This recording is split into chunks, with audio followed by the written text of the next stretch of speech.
अस्सलामुअलैकुम, welcome to Gulzar's academy. आज की हमारी वीडियो क्लास 6 कंप्यूटर साइंस का चैप्टर नंबर 4 है और चैप्टर नंबर 4 की ये दूसरी क्लास है, दूसरा लेक्चर है। अगर आप मेरे चैनल पे नए हैं तो चैनल को सब्सक्राइब कर लें और इस चैनल के बारे में या इस वीडियो को दूसरों के साथ शेयर करना मत भूलिएगा। चलिए स्टार्ट करते हैं। आज हम पढ़ेंगे सिंपल प्रॉब्लम और कॉम्प्लेक्स प्रॉब्लम में क्या फ़र्क है। सबसे पहला हमारा ये टॉपिक होगा, प्रॉब्लम कई तरह के होते हैं और सिंपल प्रॉब्लम क्या होता है। A problem is known as a simple problem. एक प्रॉब्लम जो है वो सिंपल प्रॉब्लम कहलाता है इफ़ इट रिक्वायर्स, अगर इसमें चाहिए लेस टाइम, कम वक्त एंड रिसोर्सेज, और कम ही चीज़ें चाहिए टू बी सॉल्व, इसको हल करने के लिए। कोई भी एक प्रॉब्लम जो है सिंपल प्रॉब्लम कहलाता है, तब कहलाता है जब उसके लिए हमें कम वक्त और कम रिसोर्सेज की ज़रूरत होती है इसको हल करने के लिए। A problem that can be solved in simple steps is considered easy. जो भी प्रॉब्लम है वो उसके सिंपल स्टेप्स होते हैं जिसको हम आसान तसव्वुर कर सकते हैं इन मोस्ट कॉन्टेक्स्ट, ज़्यादा लिहाज से। Even if it is a larger, ये बड़ा भी हो लेकिन इजी हो तो इसको हम सिंपल प्रॉब्लम कह सकते हैं। जैसे कि टर्निंग ऑन अ फैन, पंखे को चलाना या पंखे को बंद करना, ये एक सिंपल प्रॉब्लम है। Writing a table of a specific number, फर्ज करें हमें 12 का टेबल लिखना है तो कोई भी टेबल लिखना है तो ये एक सिंपल प्रॉब्लम है। कॉम्प्लेक्स प्रॉब्लम किसे कहते हैं? पेचीदा प्रॉब्लम, उर्दू में इसको पेचीदा प्रॉब्लम कहते हैं। Problem is known as a complex problem. Problem जो है वो कॉम्प्लेक्स प्रॉब्लम तब होता है जब हमें इसके लिए चाहिए if it require more computational time, ज़्यादा हमें इसके लिए टाइम दरकार होना चाहिए, एंड रिसोर्सेज, और ज़्यादा रिसोर्सेज होने चाहिए यानी कि ज़्यादा महंगा हो, to be solved. The complex problem that can not be solved, एक कॉम्प्लेक्स प्रॉब्लम जो है वो इस तब सॉल्व नहीं होता in a simple steps are called complex. यहाँ पे अगर हम सिंपल प्रॉब्लम में कहें तो चाय एक सिंपल प्रॉब्लम है और कॉम्प्लेक्स प्रॉब्लम में खाने वाली चीज़ों में ही अगर कहें तो कोई भी सालन बनाना मेरे ख्याल से कुछ कॉम्प्लेक्स प्रॉब्लम है। कंप्यूटेशनल थिंकिंग, कंप्यूटेशनल यानी कि हमें इस तरह की थिंकिंग हमारी किस तरह की होनी चाहिए। ये कंप्यूटेशनल एल्गोरिथमिक थिंकिंग क्या है? Is the way of getting a solution. ये एक वो तरीका है जिसके ज़रिए हम कोई भी हल निकाल सकते हैं थ्रू द क्लियर डेफिनेशन, एक क्लियर डेफिनेशन से। This approach automatic the problem solving process by creating a series of systematic logical steps होते हैं that take a defined set of inputs and produce a set of outputs। यानी कि ये set of inputs इसमें देनी पड़ती हैं और सेट ऑफ आउटपुट्स, यानी कि एक आउटपुट नहीं, सेट ऑफ आउटपुट्स जो हैं वो हमें इसमें लेनी होती हैं based on the instructions given by the users. Algorithmic thinking क्या है? Is not solving a specific problem, ये सिर्फ एक स्पेसिफिक प्रॉब्लम को सॉल्व नहीं करती बल्कि it show how to build, ये दिखाती है कि हम किस तरह बिल्ड कर सकते हैं a process that has an and point, जिसका एक प्रोसेस जो है जिसका कोई एंड पॉइंट होता है, and it solve all the problem efficiently. Computational thinking यानी कि जब कोई इंसान कोई एक तरह के प्रॉब्लम सॉल्व करना शुरू करता है तो उसमें वो कंप्यूटेशनल थिंकिंग करना शुरू कर देता है। जैसे कि अगर किचन को लिया जाए तो किचन में पकाने वाली चीज़ें, मदर्स जो है वो हर चीज़ पकाने की कोशिश करती हैं, चाहे उनको नहीं भी आते तब भी वो कोशिश करते हैं। इसी तरह अगर स्टूडेंट्स क्या लिया जाए तो अगर वो मैथ को नहीं, इंटरेस्ट मैथ में नहीं रखते लेकिन अगर वो पढ़ना चाह रहे हैं तो वो मैथ को लेके चलते हैं। एल्गोरिथमिक थिंकिंग जो है प्रोवाइड करती है unique way to solve a problem, एक मुनफरिद तरीके से प्रॉब्लम को सॉल्व करने का हमें तरीका प्रोवाइड करती है। And design a new and improved system, एक नया और अच्छा इम्प्रूव, पहले से भी अच्छा जो है सिस्टम मुहैया करती है। और इसमें शामिल हैं दो चीज़ें, डिकम्पोजिशन है और दूसरा है abstraction एंड जनरलाइजेशन। डिकम्पोजिशन क्या है? वो learn how to break down, इसमें हम सीखते हैं we learn how to break out down the complicated problem into smaller problems।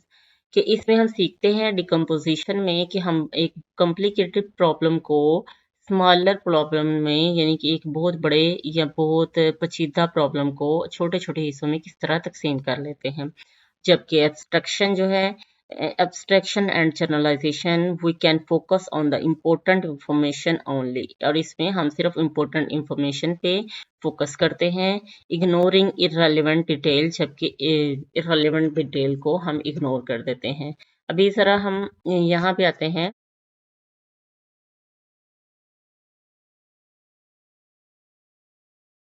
Brain का स्ट्रक्चर जो लिया गया है, इसमें डिकम्पोजिशन है।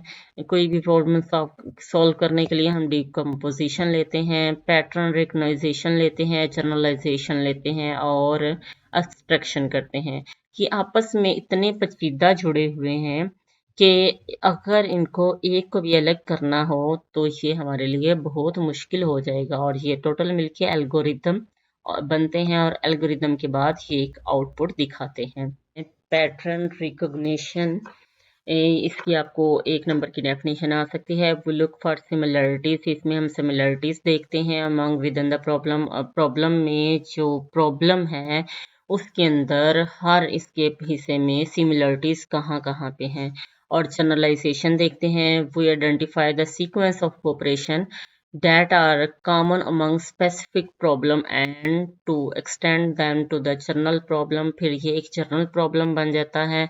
हम इसमें सबसे पहले कॉमन देखते हैं, कॉमन कहाँ कहाँ पे है प्रॉब्लम का।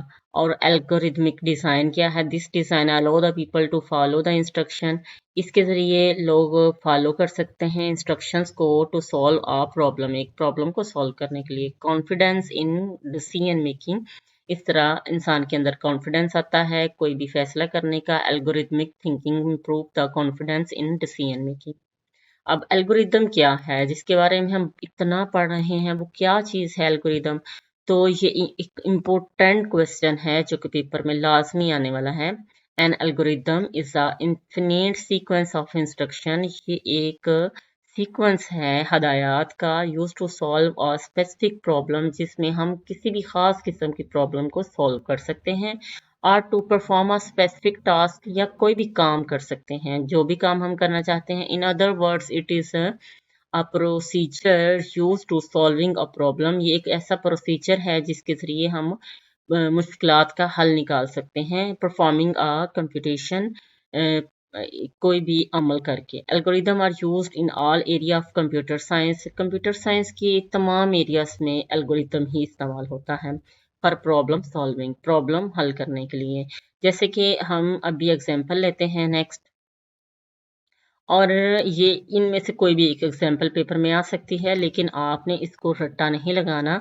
ये सबसे मेरी जो पसंदीदा है, जिसके बारे में मैंने इतनी बात की, वो सबसे पहले ही आ गई है। Sequential flow, in sequential flow process must execute the same return order, तो ये एक तरतीब के साथ चलता है।